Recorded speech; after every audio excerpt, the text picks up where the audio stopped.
If you listen to finance videos on YouTube, you've likely seen this guy, Dave Ramsey. He's the largest finance persona in the world. With his massive following, Ramsey makes one thing very clear: pay off all your debts as early as possible, including your mortgage. On its surface, it's a simple time-tested philosophy that you would think makes complete sense. Having your mortgage paid off in America used to be a badge of honor. In today's video, we examine how the truth has changed and view the concept of debt through a different prism, one that will shatter your perception of the American dream. Ramsey is very passionate about his opinions regarding the mortgage. Step 6 in his infamous 7-step plan is marked as pay off your home early. Calls into a show involving this subject typically go something like this.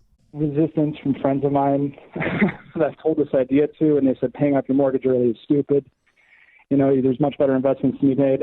I'm pretty confident in what I've been learning from listening to you. I just want to get your thoughts on that game plan that we're trying to formulate for when we get out of debt. If broke people are making fun of your financial plan, it means you're on track. Okay? If fat people are making fun of your diet, it means you're on track. And that's what you're talking about here. So who gives a crap what broke people think about paying off your mortgage? They're ridiculous. So could it be possible that Dave is completely wrong? To find out, we begin with a basic example. Today, the average 30-year mortgage is 4.23%, and the median single-family home price is $408,000. Based on that information, we can assume that the average American has a mortgage of around $2,100 after taxes and insurance. Over the life of this 30-year loan, you would pay the bank a total of $252,000 in interest alone. That's the fee you pay for borrowing the money. Based on that information, you would think that Ramsey is right. Why give the bankers this money? Just pay it off early and you save hundreds of thousands of dollars. Well, before you click off this video, there is indeed a rather convincing alternative argument. You see, right now, our government is acting like a drug addict. For decades now, the US Federal Reserve has printed trillions of dollars to finance programs that they have no money for. Unfortunately for us, their behavior has severe consequences that trickle down to normal people like you and me. If you weren't aware, inflation is at record high levels. By the government's measure, it's at 7.5%. Many argue that this is all due to excessive borrowing and printing. Now, what does this have to do with a mortgage? Well, here's the point. To fully grasp what I'm about to tell you, we need to understand that over the past 107 years, inflation has averaged 3.25%.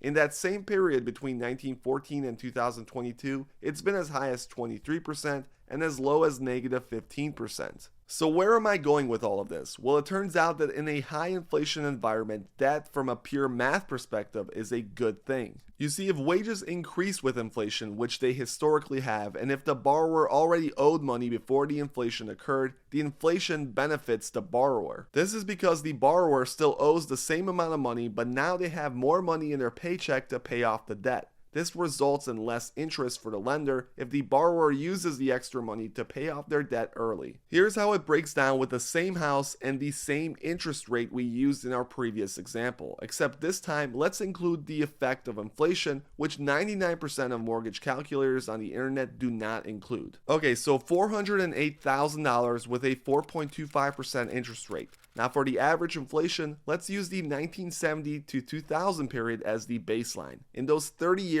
the average annual inflation reading was 5.38%. So what does that leave us? Well, adjusted for inflation, we would pay a total of $149,000 in interest. A lot better than the $252,000 we were quoted originally. But this is still a lot. Maybe Ramsey was right all along. But we are missing one thing. We are not including the appreciation of the home, which historically has followed the rate of inflation. Although it's not a direct correlation, over the past 50 years, it has been safe to assume that with rising prices, home prices have steadily gone up following inflation numbers. In 30 years, if we assume an average inflation rate of 5.38%, our $408,000 house will be worth just under $2 million.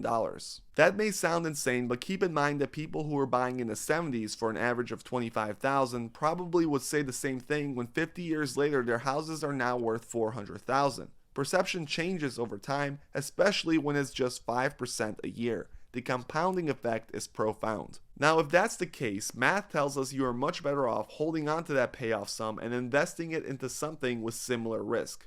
Instead of paying off your mortgage, you can easily invest it into the S&P 500 for 30 years. By the end, assuming a conservative 6% return, you would have around $2.3 million on top of the gains you made with your house appreciating. So maybe Ramsey was wrong. Mathematically, it seems that paying off the mortgage isn't worth it. But there is a catch. Despite the math, I still believe Dave Ramsey is right. I know there are dozens of YouTubers who claim the opposite and use facts like the ones I mentioned to argue against so-called boomer philosophy. But they miss out on one thing. All of their assumptions center around the fact that the market will continue to return its 100-year average, inflation will continue to be elevated, and most importantly, you will have the psychological strength to hold through various life events and market collapses. It's easy to say don't pay off your mortgage and throw that money into the S&P 500, but what would happen to most people if overnight the market went into a deep recession like it did in 2008? Let me give you a quick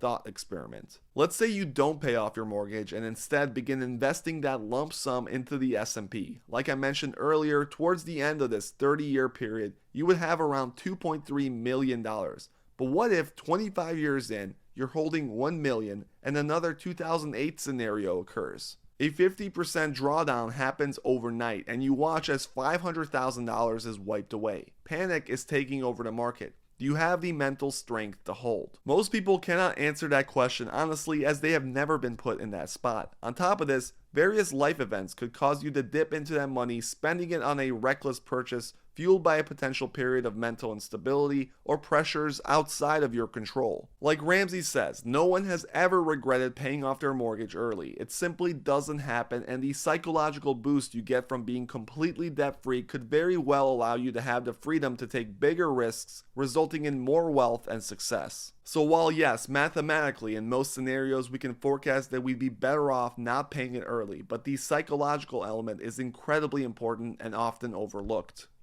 The house is going to appreciate exactly the same amount whether it has debt on it or not.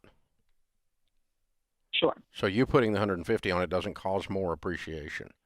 The only savings you would have would be the interest rate on that amount of debt, whatever your mortgage interest rate is. And as compared to what you might make on a mutual fund, that might be small, to your point, to your concern. I would put it on the mortgage anyway. And the reason is that I am going to have a paid-off mortgage, whether it's selling this property and moving the equity to another property, but I'm going to have a paid-off home as a part of your financial plan as soon as I possibly can, because all of the data with all the millionaires that we work with, from the millionaire study that Hogan did, says that there's two primary things that cause people to have their first $1 million net worth, and first $1 to $5 million net worth, and that is their 401k retirement savings. Yes. And you're not going to put it in that because it's payroll deduct, and a paid off home mortgage.